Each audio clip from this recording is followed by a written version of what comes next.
I'm Big Don Luka, smoke you like my hookah. Pump fake right, then I step back in illusion. That's a boss move maneuver, billionaire entrepreneur. Mark Cuban on the viewer, put you rookies on a skewer. I stay shitting on you boys like I came up from the sewer. Used to have a lot of dollars, now I got a lot fewer. What you saying to me? I hope you save it for me. I'm about to kill the game, and I put it in my testimony. Hi, welcome to the Mainstream Mavs podcast. This is your host, Will. I am joined here by my co-host, Jaren. What is up, guys? We are here on July 2nd, 2 days officially after free agency has kicked off almost here in a few hours. But the Mavericks obviously have had one of the more quiet free agencies among many teams for a offseason that was, predicted by, I think, many Mavs fans as well as us, Jaren, to be off to a very chaotic start. It definitely can be underwhelming, I think, to an extent. I will preface that I don't think the Mavericks are done in any sort of capacity, but there have been many years, both with this regime and old regimes, where we thought that same sentiment held to be true, and the Mavericks ended up still not doing anything despite preconceived statements, things of that nature, despite that, being the most applicable direction like last year, where they thought that they could, at least still go get a third ball handler. But with the sort of cap flexibility that they kind of have right now, as well as the 2-year window that they've sort of thrown themselves into with this Kyrie Irving contract, they are completely poised to, still continue to build this roster. And Mark Stein on his Substack reported today that Dallas still very much thinks that they need, more wings, more big men. They haven't completely addressed that issue in any sort of fashion yet. But it'll be intriguing to see what the Mavericks do, because it almost seems like they're holding out for some of these restricted free agents to come out of the water and Grant Williams and actually be able to sign an offer sheet. So the incumbent team, of course, that being the Celtics, will have the ability to either match or decline, or I guess there will just be a little bit more clear perception as to what's going to happen. That's why some of these restricted free agents are holding off. But otherwise, the Mavericks did at least, start the free agency period off with a few moves. It was not just, a completely blank horizon. First off, by signing Kyrie Irving to a 3-year, $126 million contract with a player option in year 3. A lot of individuals, I think, were, a little pressed in regards to the actual, monetary amount there. But in my opinion, even though the Mavericks, technically weren't betting against anybody else, they weren't trying to, sort of lull Kyrie Irving away from any other teams that had, actual cap space to do this. This is, while it is the NBA, it is still sort of a human business. You can't just completely hardball, a prospective free agent, especially one as important as Kyrie, who, is a superstar in his own right, and the Mavericks couldn't afford to lose. They couldn't just play hardball till he got discontent and wanted to, explore other avenues, like, signing an MLE somewhere for very cheap just for 1 year. And, the Mavericks came out of this deal on top. They got Kyrie Irving, not even the max money that he would for 3-4 years. Like, they didn't even give him a max contract, essentially. It still kind of opens up their, flexibility, having him around that, $42 million a year figure. So honestly, me personally, I was very pleased with that move. And of course they re-signed Dwight Powell for 3 years, $12 million. They also, of course, signed Seth Curry for, I believe, 2 years on the biannual exception. And then they signed free agent guard Dante Exum. He was playing overseas beforehand, but Dennis Lindsey, a cog in the Mavericks front office who used to work with the Jazz, and was one of the guys who took that bet on Dante at pick number 5, I believe, back in like 2014 or whatever it was. And honestly, it kind of does seem like that is part of the reason as to why they coveted him and brought him in on a minimum deal. But other than that, that is the full slate of moves that the Mavericks have made thus far. And I will not reserve my judgment, but I will talk more about what we think about all of this, of course, before getting into what we think the Mavericks can still do. Having only really been a day and a half into free agency, them seeing like they're going to be, it kind of seems like they're going to be later players in this free agency. At least we hope so. But we'll just have to keep praying and see what happens. Jaren, how are you feeling after the first few days of Mavs free agency? You weren't able to make it for the preview. Have you been surviving throughout these signings, or yeah, are you on the pessimistic side? I think a wellness check is probably good for in the books for both of us. But as far as the first day and a half, 2 days ago, I'm not feeling all too optimistic. I'm holding out some hope for hopefully a bigger trade coming.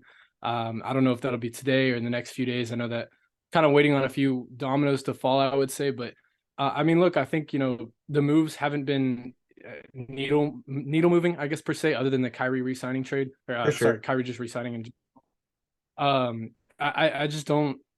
For such a big offseason, I think that there's moves that are questionable. But again, there's some high upside moves and some takes. So Seth Curry being on such a low dollar amount, he's a guy that's going to come in, of course, score the ball very well. We saw what he did with his last tenure in Dallas. So I'm not opposed by that one. Definitely the more questionable one has to be the Dante Exum signing. But again, on the minimum dollar contract, you can't really be too, skeptical or even questioning of that sort of dollar amount. So I'm not, too mad. I'm not too pleased. I would say I'm much more even lined, but I'm definitely holding out some hope for hopefully a bigger trade or a bigger sign and trade for some of those bigger name guys. Yeah, the Mavericks still do have some sort of nooks and crannies that they can fall back on to really hone in on some of their flexibility here. After, even if they had only signed Dwight Powell for the minimum, it would have obstructed into that MLE figure just a tad bit. And obviously they signed him for just a little above the minimum, not really too egregious of a contract, especially if he's going to be a backup center. Now, if he's starting, then I have my whole other list of reservations that I will bring to the table. But as currently stands, they can still kind of, especially given some trades that they may be able to pull, in the ensuing next few days, they still can get under the first apron to be able to operate with the full MLE, and not be subsequently hard capped if they were to just use it outright like right now. So it'll be interesting to monitor. It's a weird situation in terms of how they can operate with that flexibility. I don't even fully understand it, but we will talk ad nauseum about it today and who they can maybe look at with the MLE and both in trades, of course. But before we do that, here's an ad from our sponsor, Spotify for Podcasters. All right, Jaren, so getting into it with the Kyrie Irving move, the first thing that the Mavericks did to open up free agency, what were your full-fledged thoughts on it? Obviously, there were reports before free agency that Kyrie Irving may entertain other suitors. He was supposedly supposed to take a meeting with the Phoenix Suns. I don't know if that ever happened or if he was just sort of trying to create a market for himself that simply just was not there due to other teams' inability to create cap space in a year where honestly not a whole lot of teams even had near a max slot open. Do you think that Kyrie came back to Dallas, strictly because of a lack of suitors, and kind of did so begrudgingly, or do you think that the Mavericks, once they gave that 3 for $126 offer, he was contingent upon coming to Dallas at that figure, and that he was satisfied at that point? No, I think Kyrie's plan all along was to come back to Dallas. I think, what his sort of ploy was, he was just trying to create a market for himself, trying to show Dallas that, hey, look, I'm not a guaranteed player on this team come next year. You have to give me the right money. You have to respect me as a person. And I think he did a very good job of that. And again, I'm not in the front office or anything like that, and I don't have any connections or anything.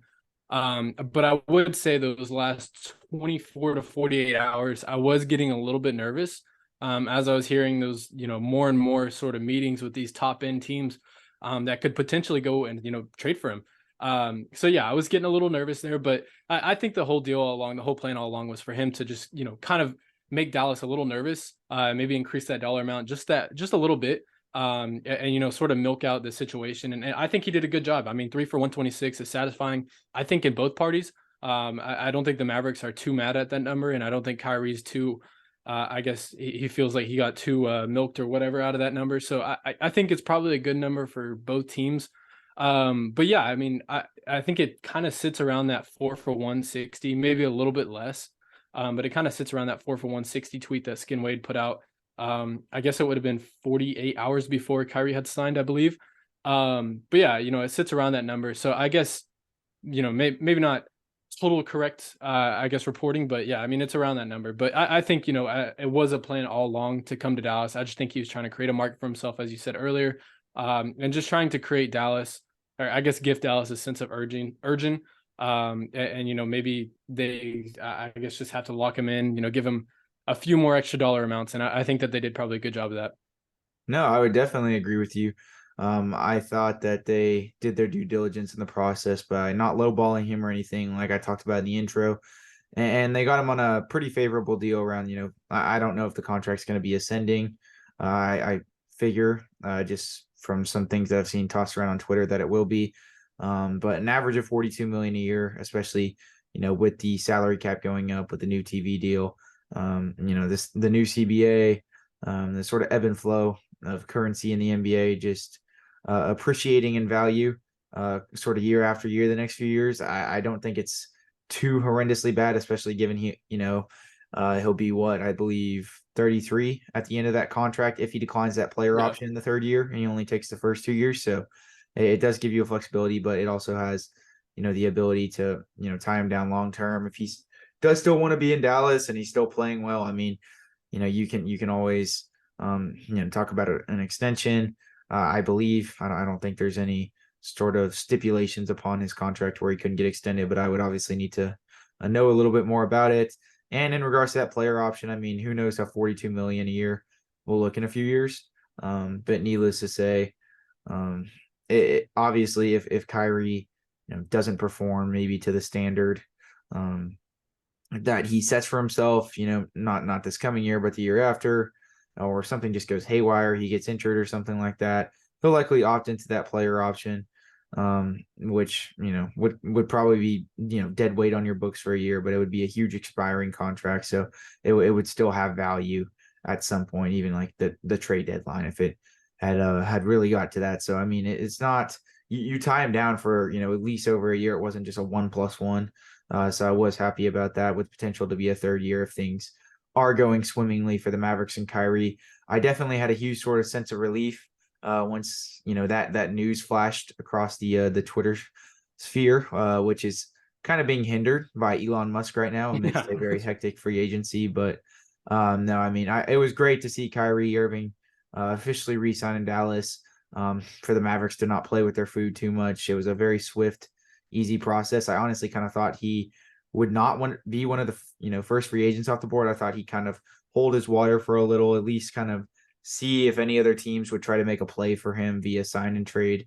At least try to move, you know, some guys around to clear up some space to potentially throw an offer at Kyrie. But just as sort of, you know, log jammed as a lot of teams are cap wise, it didn't seem, you know, given some of the antics that, you know, Kyrie has had in the, you know, over the last couple years, as well as the just very intricate personality that he is, I guess, you know, either that or a combination of his, you know, sort of unreliability to, you know, play a consistent 82 games or, you know, be a consistent guy, really up until last year, you know, comparable to the last couple years before this. I don't know if that was the hesitancy for no team wanting to open that up, but I mean, a lot of teams really just earnestly did not have the space. And I think it really comes down to that at the end of the day.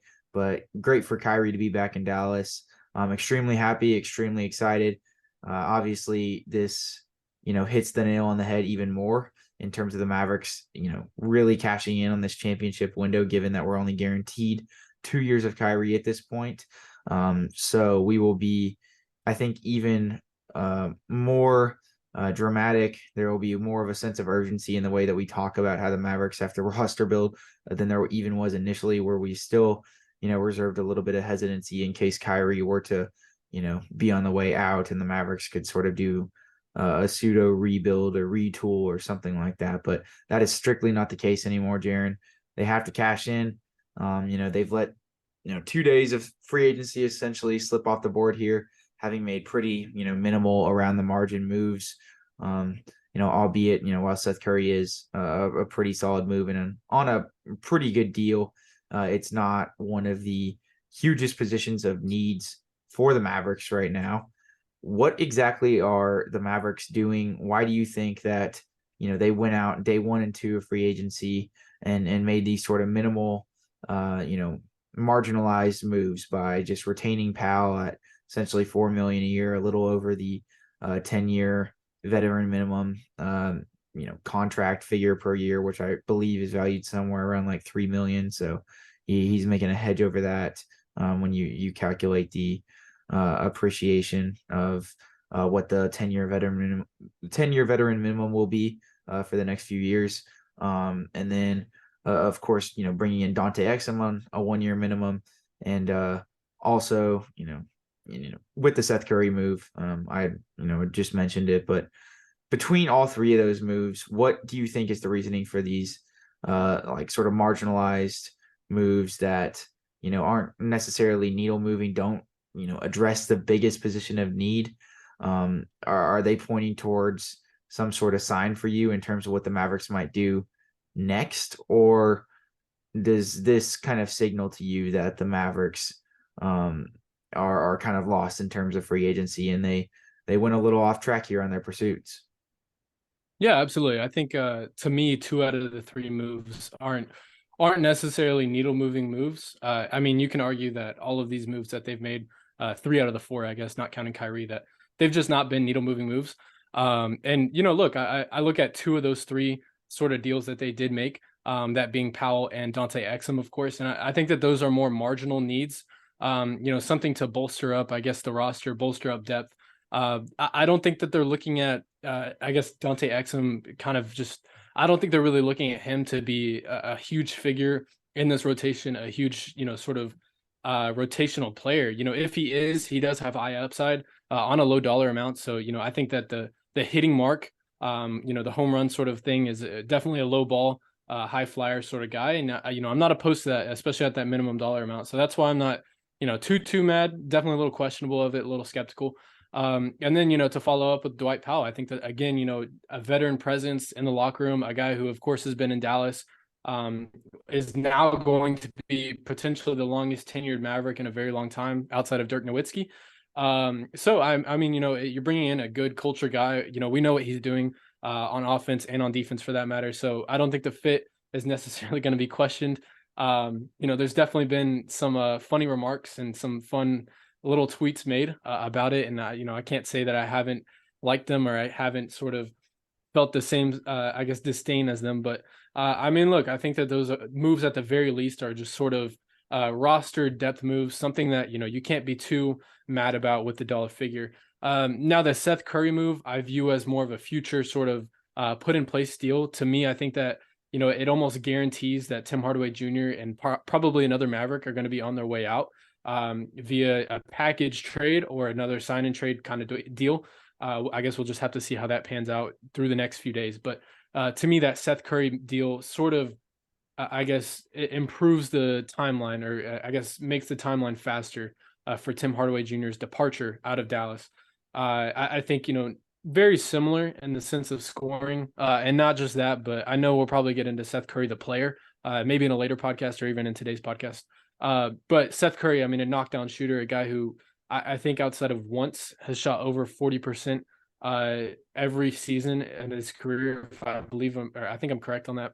But yeah, I mean, a knockdown shooter, a guy who's going to definitely bolster up your offense. And that's why I'm not too opposed to that, especially again, for the dollar amount. You can't be too argumentative of that sort of, move that they did make. So I think that, I'm looking at all 3 of these moves. I'm looking at them as sort of roster bolstering up depth moves, moves that aren't necessarily going to needle move or change the sort of projection of this team. Which again, in an off season that needs to be very sort of directional, very sort of uptrend. I just haven't seen that. I haven't seen, the uptrend that this team has kind of been needing for the past 2 seasons now. I just haven't seen it in this one. And this one I thought would be the most important offseason. I don't know if the Mavericks sort of plan to be a little lesser roster and work their way up throughout the season. I'm not really quite sure of that. Again, we'll see over the next few days. I'm holding out hope, as I said in the intro, but I mean, look, like I said, these 3 moves to me are kind of just, looking for roster improvement around the margins, and we'll see what they can do, but it definitely opens up more of a trade market, I think, for this team. Yeah, no, definitely. Especially given the Seth Curry points, it just creates too much of a logjam at that guard position. Now you're essentially housing, what is it, like 5 or 6 guards? I mean, of course, Luka, Jaden Hardy. Yeah. If you want to consider Josh Green one, Tim Hardaway Jr. Who am I forgetting? I mean, of course, like Mike Miles and Jordan Walker, however much credence you want to take to their standing in the roster.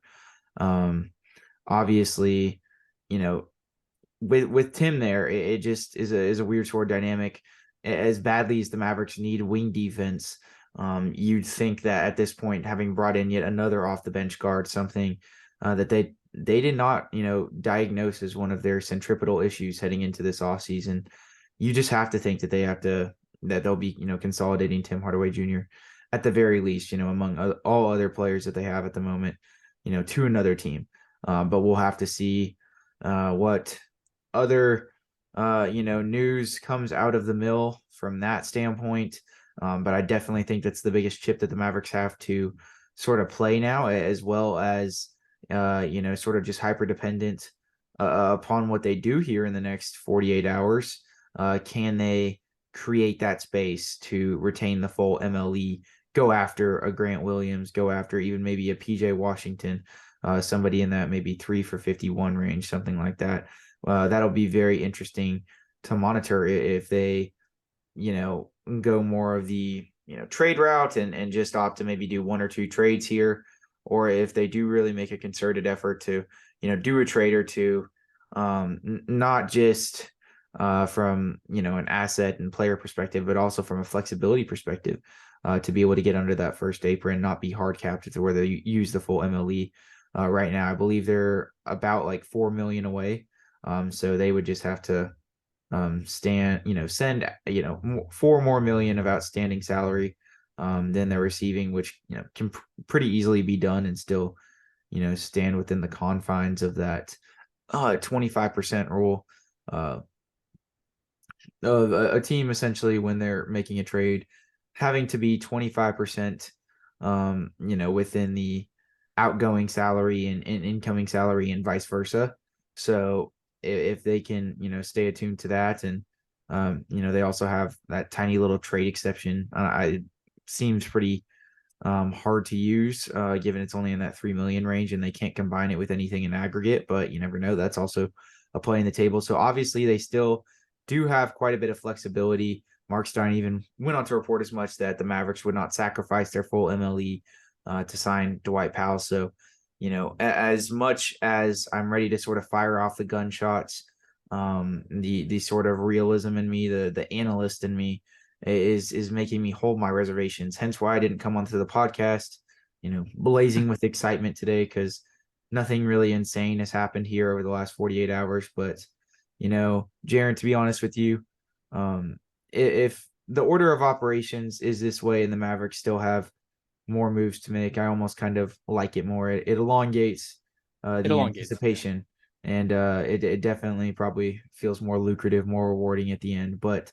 I can see why, of course, fans, are hesitancy at the potential order of operations here, given the track record of the Mavericks organization over the last few years, not just with this regime, but with the Donnie Nelson regime as of right now. Do you have any message to any fans out there that are sort of, at the back burner, thinking the Mavericks are completely done? Which, I mean, they very well could be. I'm not putting it past them, given this organization's track record, but it does seem just like this championship window that they have here with Luka and Kyrie would just serve as too much of a causation, or a reason rather, for them to not completely cash in on it when they pushed in all their chips, pushed in all their assets, lost Jalen Brunson, in totality.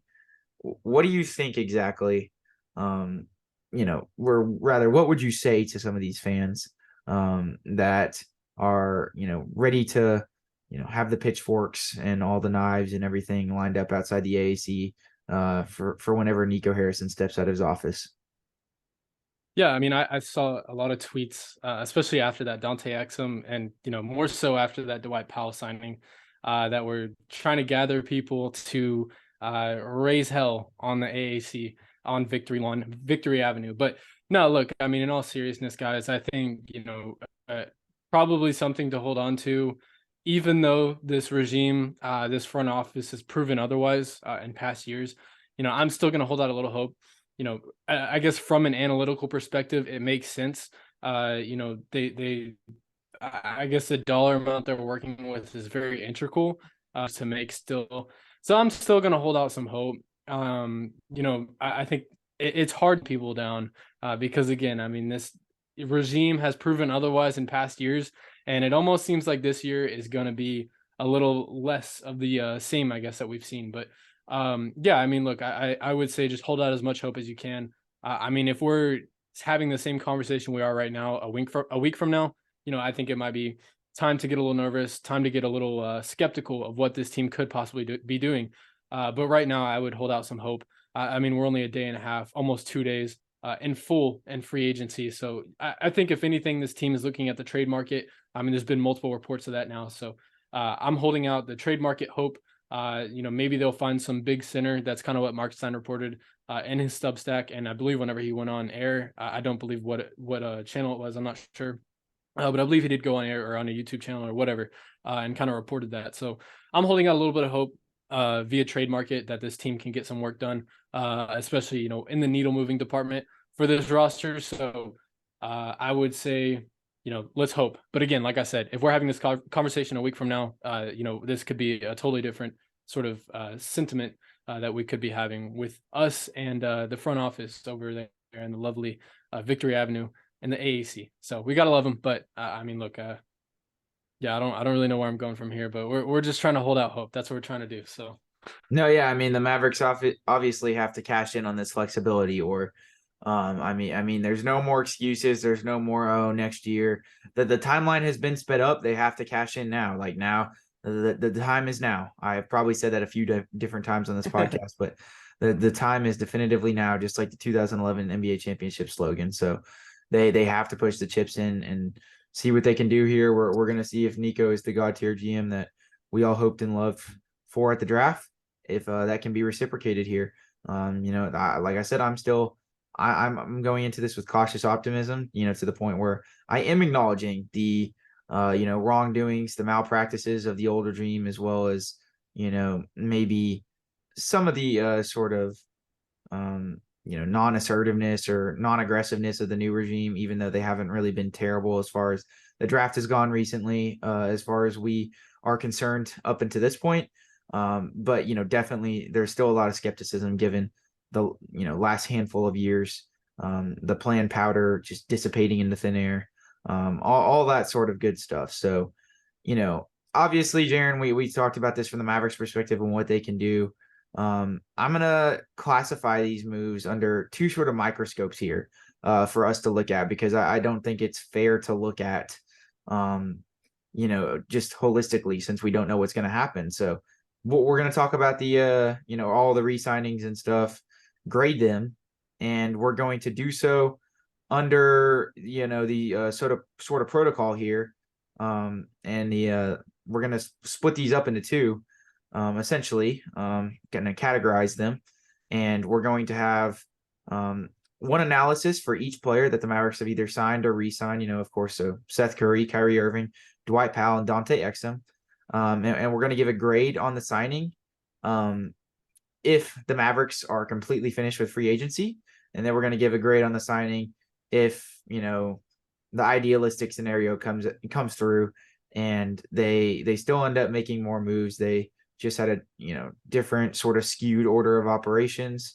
And, they end up maybe cashing in on the MLE, making a trade, or they, make 2 trades even, and don't use the MLE and bypass it. Basically, best case scenario in terms of how they could round out the roster. You don't have to like say specific names or anything like that. But we're just going to go ahead and grade the move so far, and then give a quick debrief as to why that is. So with the Kyrie Irving trade, Jaren, or not the Kyrie Irving trade, but rather the Kyrie Irving re-signing in Dallas, what do you give that move if the Mavericks do not do any other plays as far as free agency or sign and trades or trades go? Are we doing a 1 out of 10 or like A plus, B plus? Yeah, like a letter grade. Letter grade. Okay, so if they don't do anything else in this offseason, I would still give it probably like a B plus. I mean, this should have been a given. Kyrie coming back, that is. But again, I think we got him for a good dollar amount, got him for a flexible contract, something that I think both parties will benefit from. And look, I mean, the fit on court, it's going to have to improve marginally, but I think that the fit on court, we've already seen it with Luka. And look, I mean, like I said, that there's sort of things that do have to get better marginally around the corners and things, but I think that the fit on court isn't really questioned. And look, I like that contract a lot, so I would give it a B plus personally. And I don't think there's really much more you need to go on in depth there. I think that 3rd-year player option offers a lot of flexibility for both Kyrie Irving and both the Mavericks. Given if it is a bad contract or even a good contract for that matter. So I'm excited to see, what I guess he can do in these next 2 years in a Mavericks jersey, or 2 years guaranteed in a Mavericks jersey. But outside of that, I would give it probably a B plus. So would you give it a B? So we're doing a rating for both if the Mavericks. Are we doing? We're doing 2 ratings for each move. So both if the Mavericks were to, fill out the rest of the roster essentially. We'll say not the absolute, complete haul that maybe we've been everybody has up in their dream trade machine scenario or whatever. Like the Mavericks aren't going to be fielding a roster of all-stars, but they make some like really competent moves to put them in a position to at least be a contender or a pseudo contender is the second scenario. And then the first scenario is just judging the Mavericks essentially off of what they've done with the prerequisite that we don't think they'll make any more moves. So was the B plus the grade that you wanted to note for the Mavericks, still having moves on the table, or is that going to be the grade that you give them for if they don't make any more moves? I'll go with a B as far as the moves that they've made so far and the flexibility that they still do have. So I'll go with the B for now. Let's say, as you said, let's say this free agency is over. I would probably go more in the direction of a C range, probably just a C overall, not C minus, not C plus, just something that's average. Things that were expected. And I mean, look, like they haven't spent much money, so I'm not too opposed to the moves that they have made. But I just think that they haven't made any sort of needle moving moves, and that's why I'd probably follow up with a C. Yeah, no, I think I would probably be like a C or a C minus, because for them to not, while it is good value to get Kyrie on that deal, in my opinion, just in terms of that probably is about the contract that, he would make or re-sign for with any other incumbent team. I have to, I simply can't get past the fact that if they're done with free agency, if they're done with the offseason, they just have not put themselves in a place to even, be considered a contender, much less a bona fide playoff team. I don't even think that that's necessarily something that's surefire given how the roster is currently constructed. So and how the West is shaped out. So what'd you say? And how the West is shaped out. Yeah, teams exactly. have gotten better. No, teams have gotten way better. I mean, we say that every year, and injuries do happen, but I mean, this is about the most parity, the most stacked it's been as it ever has, as it sort of increases here year in year in terms of the parity of the NBA. That's why I think a lot of people are starting to call for expansion teams, but we'll see if they ever act on that in the next couple of years. But if the Mavericks do end up making, those really good moves to round out the wings and big men spot, then I would probably grade this Kyrie move like an A minus or a A. I think it's a really good deal at that point. And you still retained a lot of flexibility and didn't, sacrifice it too much by giving him that max contract where things get a little bit more tricky, and you sacrifice more of the potential MLE money, and you probably have to make some more room to get under that first apron. So I do like it from that perspective.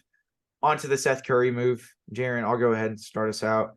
If the Mavericks don't do anything else, this is like a D minus move in my opinion, because I do get the argument for getting talent in the building and, sort of disregarding fit, as sort of talent deprived as the Mavericks have been over the last couple of years. But, for just a regular rotation, level player that you're not breaking the bank for, he just doesn't fit whatsoever with the current rendition of the roster, given the logjam at guard.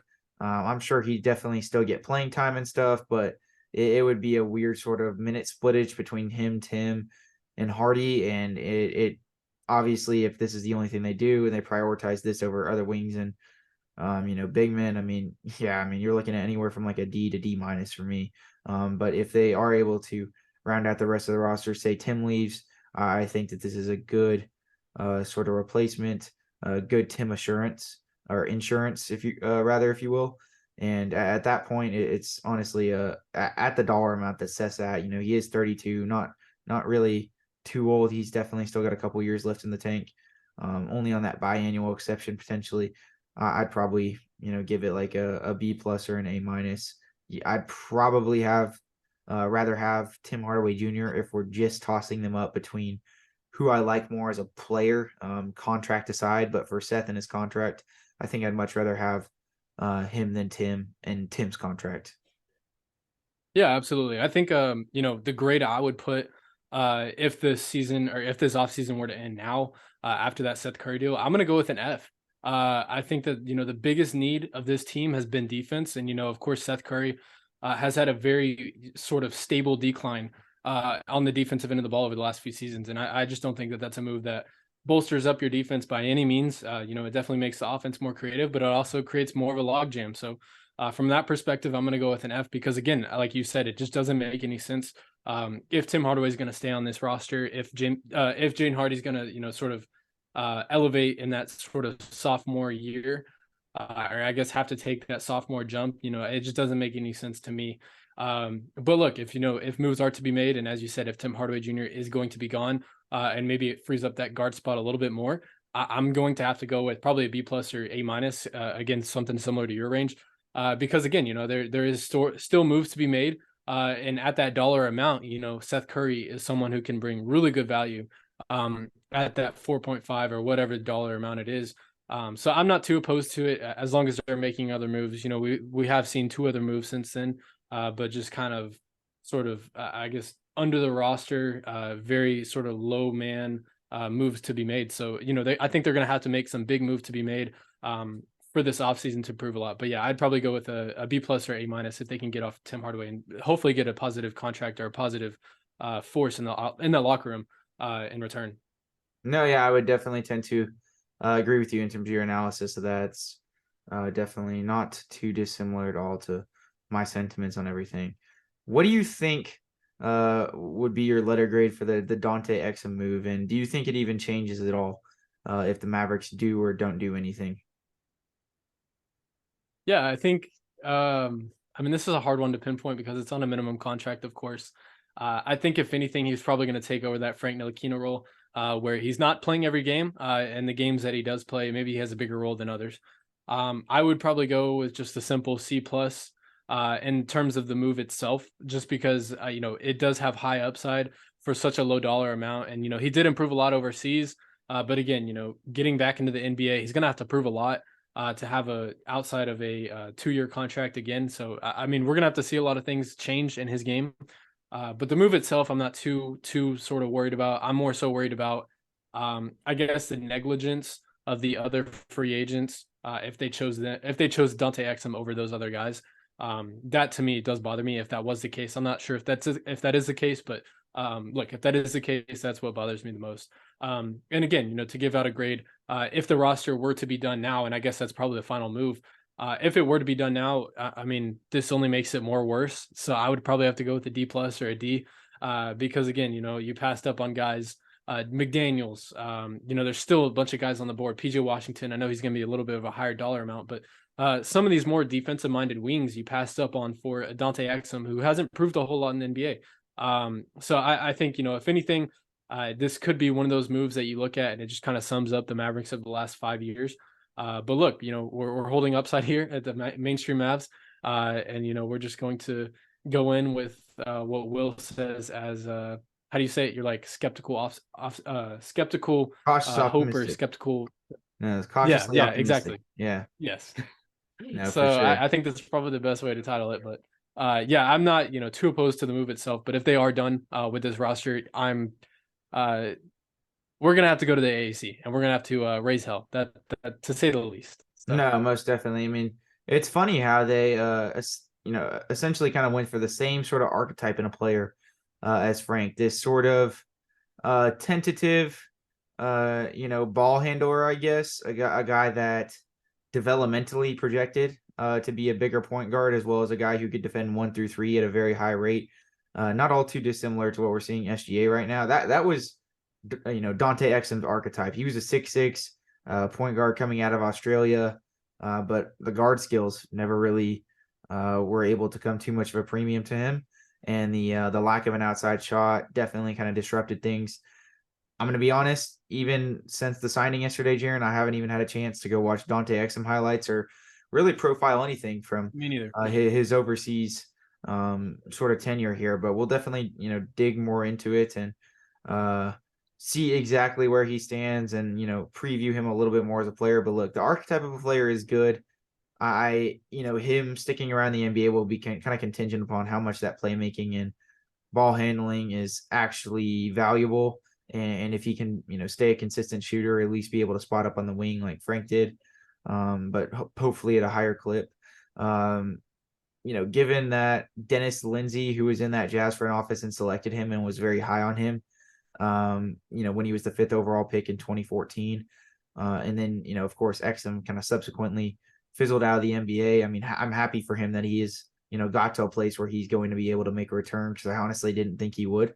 I mean, I'm not going to also say that I was holding a bunch of stock in Dante Exum and closely monitoring his overseas career, seeing, if he was going to get back in the NBA. But he was definitely a guy I just kind of didn't really think much of, after he sort of fizzled out of the league. So it'll be interesting to see if this is maybe something that Dennis Lindsey is sort of, a move that he sort of spearheaded. And if it could end up kind of going haywire, because of his sort of implicit bias, having, had Exum before, having liked him before, that's something that we'll definitely monitor. But, I do like the archetype of player, especially if he sort of revitalized his career. If this is going to be like one of your last guys on the bench, you're essentially, just kind of punting on the 2-year Frank experiment, letting him go elsewhere. And, this is the direct sort of swap for that. Then, I mean, on a minimum contract, I can't say I'm too much of a hater. I'd say the move in itself is probably, I don't know, like a Jaren said, probably like a C plus. Just waiting for details. Very average move. And if it's the last move they make in free agency, given that they still do have flexibility at play there, I would probably have to say it's like an F.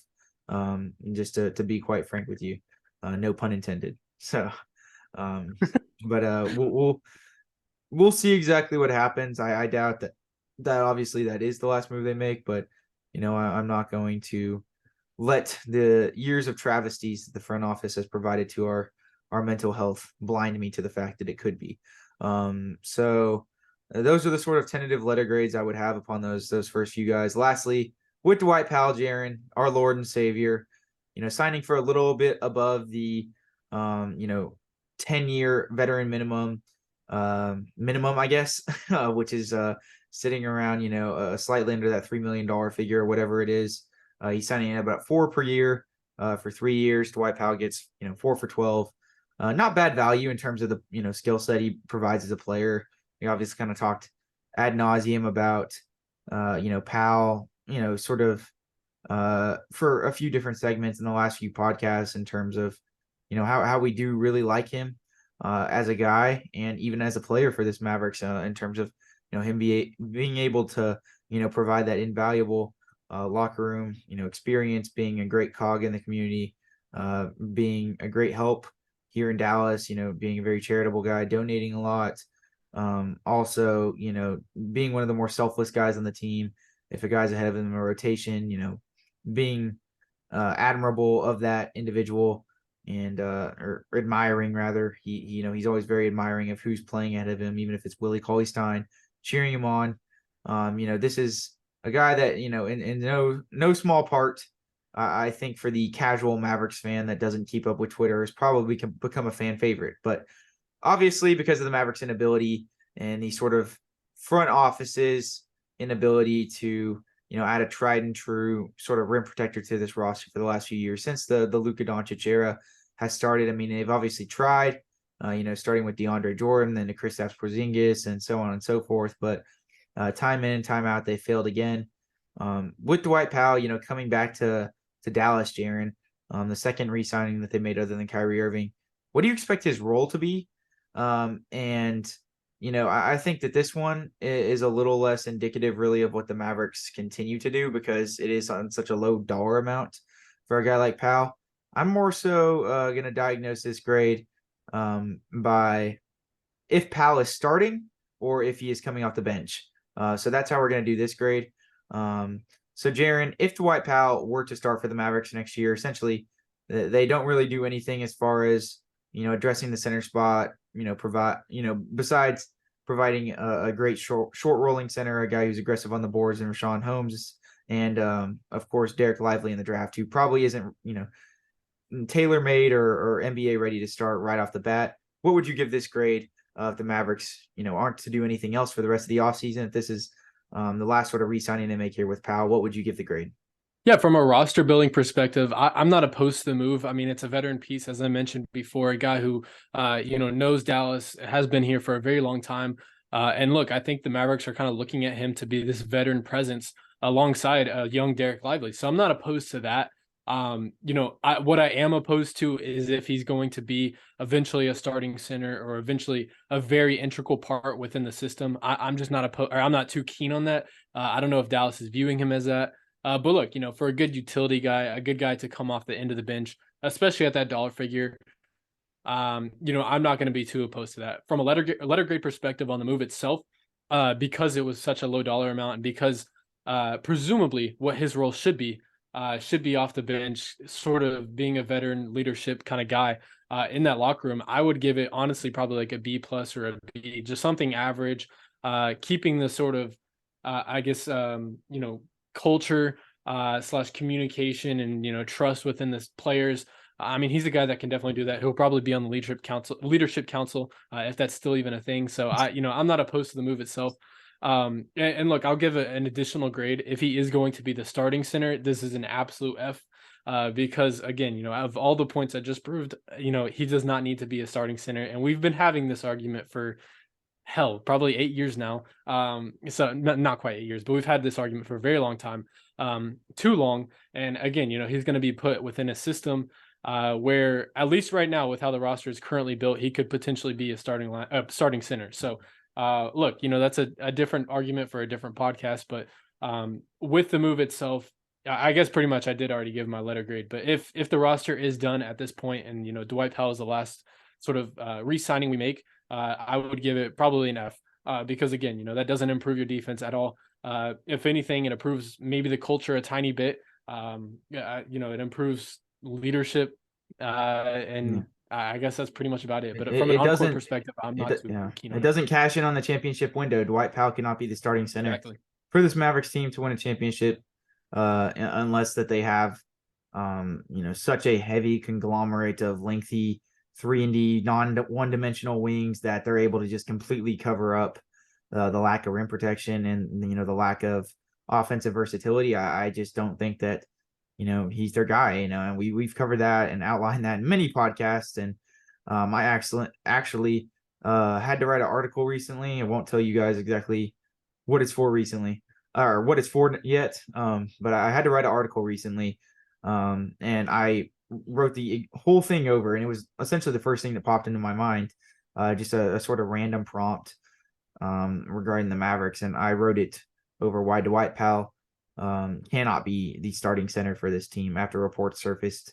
a few days ago that Tim McMahon, before free agency started, said that Dwight could be the starting center, and that's as much sort of clamoring as I'm going to do on the subject, I thought that you hit the nail on the head very well in terms of our collective thoughts on if Dwight Powell should be the starting center in Dallas, as well as, just looking at the move under a microscope. By itself, it is good. You're getting that veteran leadership back, especially a guy that, has that high of character to come in and mentor Dereck Lively.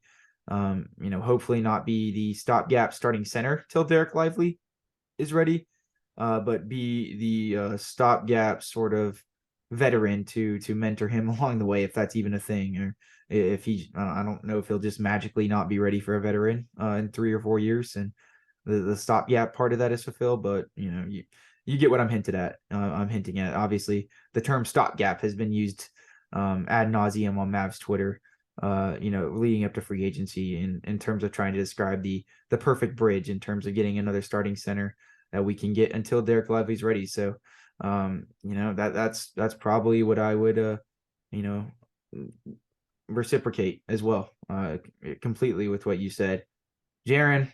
We're not going to go too in depth into how everybody fits today, specifically Kyrie and Dwight Powell.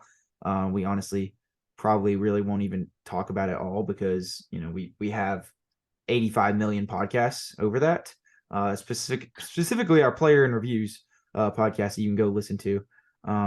But, we'll obviously talk about how they fit, with the other pieces that the Mavericks make and how they fit exactly in the rotation and their role and stuff like that. We'll definitely get into on later offseason podcasts. But, we probably reserve talking about Seth in terms of his role because he has been here before as well.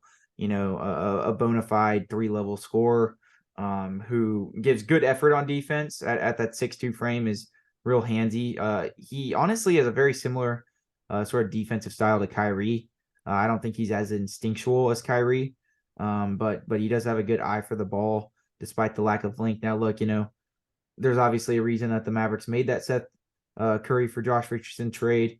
I'm not saying Seth is the best defender in the world, but he's definitely at least competent on that end. So, given the right other moves, I think that role he'll be a great, sort of backup 1 and 2 for the Mavericks. And obviously Dante Exum, fringe sort of reserve guy, but has the potential to elevate given the sort of player archetype. But he is 27, so we'll see how much overseas sort of did him his due diligence in that department. But carrying on with some names to watch as free agency and trade season really evolves over here in the next not just really 48 hours like we've been saying, but really the next couple weeks. A lot of these guys are restricted free agents, but the Mavericks still do have lots of options on the board that aren't even necessarily trades. They could technically divvy up their MLE if they are to retain it still between any of these guys, or give the full outright MLE to any of these guys. It kind of seems like that's the sort of market for them right now. Some of the more notable guys I can see the Mavericks making a play for that they've been rumored to have interest in, of course, are Grant Williams as well as Malik Beasley. Those are the two most notable guys that the Mavericks have had interest in per reports. But there also still are a lot of guys in terms of Torrey Craig, Terrence Davis from the Kings, Jalen Noel, Kelly Oubre Jr., Mason Plumlee from the Clippers, who they're looking to retain. That could definitely still be in play. Eric Gordon and Lonnie Walker went off the board today. A few other guys, PJ Washington, if Grant Williams does end up in Charlotte, as the sort of rumors are, reporting right now, it almost seems as if he does seem like he's on the out from Boston. They may not match an offer sheet for the full MLE or even a higher number, but Charlotte and Dallas are reported to be the two most interested teams. Terrence Davis, Paul Reed's another guy I didn't mention. Obviously the Mavericks still have an abundance of, options that they can look at, via sign and trade, to add a starting center, with that Tim Hardaway Jr. contract, whether they want to, to take a pitch at Zubac, given that, the Clippers don't necessarily, have a sealed route yet with that Mason Plumlee situation, whether they want to look at another pitch back at Ayton or even, look at other guys. They also have, wings that could potentially become disgruntled, that could potentially be on the market. Pascal Siakam is rumored to maybe hit the trade market. I mean, there's a lot of different stuff coming out right now, Jaren. Without micro-analyzing into sort of the specifics or the specific moves right here, what are the biggest things the Mavericks need to address over the next couple days? and who is the most promising player out of the guys I listed? Maybe if you have any other guys that you'd like to talk about in terms of, keeping an eye on, keeping a pretty big radar on as we move forward throughout the next few days here.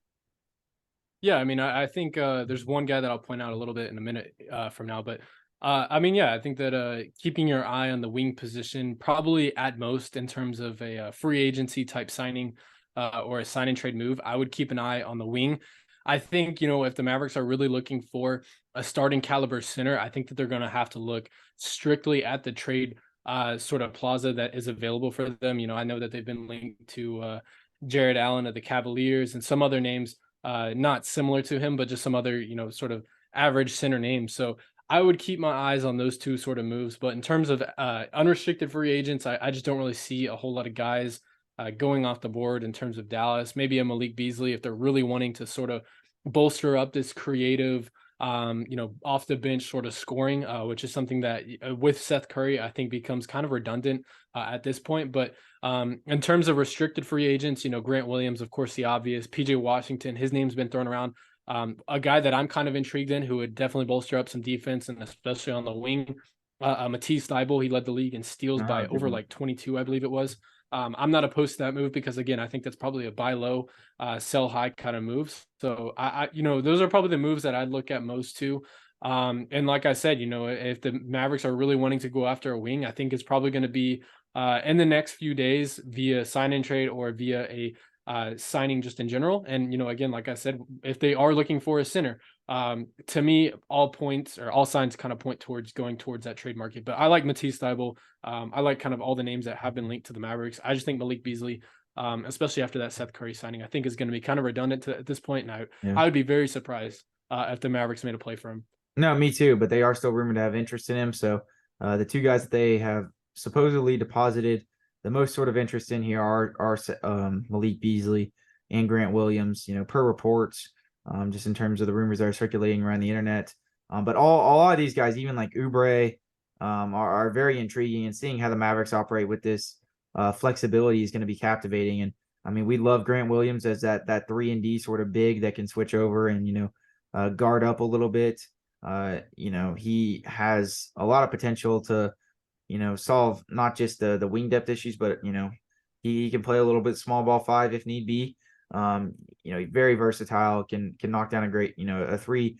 He's definitely sort of poised to seem like one of the bigger Mavericks targets. So, I mean, there's a lot of different options on the horizon, hence why we're not even getting into specifics of fit and everything too much here, but a lot to keep on the radar, a lot to keep on the agenda over the next few days as we see exactly what the Mavericks are going to do. But I'm proceeding with a sort of cautious optimism, but we're still going to continue doing podcasts. We'll probably get a little bit more in depth into some specific targets and stuff over the next couple of days if the Mavericks are still kind of at a stalemate here. But I just wanted to at least cover the guys that, what they've done and have a sort of at least outline for what they could be looking at going forward if they are able to shed a little bit of money, get under that first apron, have access to the full MLE, still be able to do a trade or two, or a cost-cutting trade to, get under the first apron. I mean, they could be looking at like 3 more moves here before free agency is over, but I mean, they also could maybe even only be looking at 1 or none if they completely played their cards wrong and,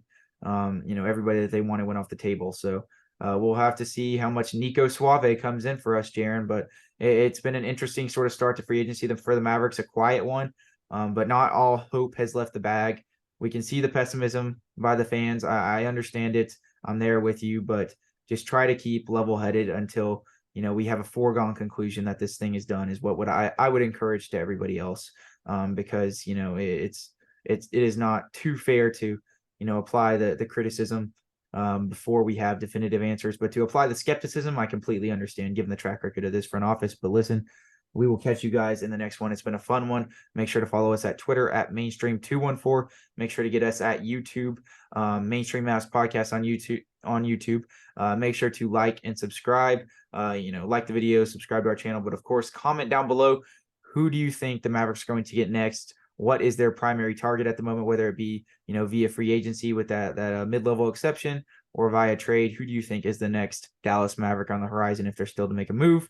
If you guys are listening on podcasts or or Apple Podcasts rather, or Spotify, make sure to give us a 5-star rating and follow us. We would really appreciate it. We, accept all feedback, whether it be constructive criticism or deconstructive criticism. We would really appreciate you guys getting at us and letting us know what you do like about the pod. But otherwise, it's been a fun one, Jaren. We can only keep praying. That's the mantra I'm carrying on with free agency. I said the other day on the solo podcast. We can only keep praying. You can only keep praying. Mainstream Mavs, the time is now. It has to be. The time is or now. The championship window is sacrificed. We will catch Let's you hope. guys in the next one. Thanks for tuning in. Bye-bye.